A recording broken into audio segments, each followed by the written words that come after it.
In today's video, I'm going to teach you insert video title here.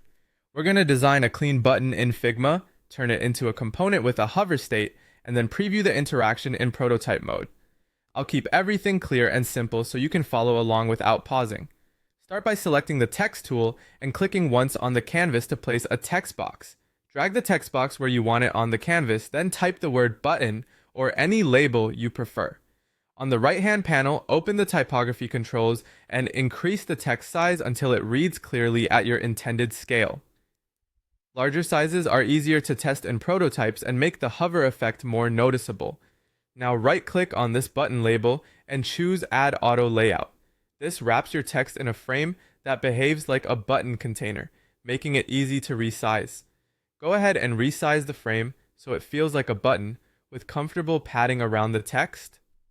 On the right side, scroll down until you see stroke. Turn it on and adjust the color and thickness to your preference.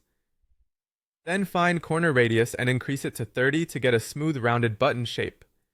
Select your button and duplicate it by holding the Alt key and dragging, creating a second frame right beside the first. Click the duplicated version, go to Fill on the right panel and change the fill to a color that will represent your hover state. After that, click the gradient option to give the hover version a bit more depth and visual interest. Double-click on the text inside the second button and change its color to white so it reads clearly on the new background. Next, select both button frames.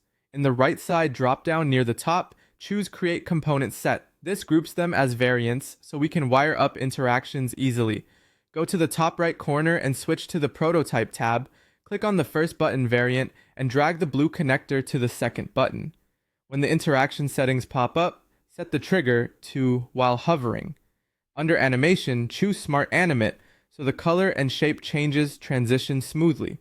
Now click the frame icon to create a new frame on the canvas. On the left, open the Assets panel, then choose Created in this file. Drag your new button component onto the frame. Select the frame and run the prototype using the present button. Hover over the button to see your interaction in action. That's it, clean, responsive, and ready to reuse.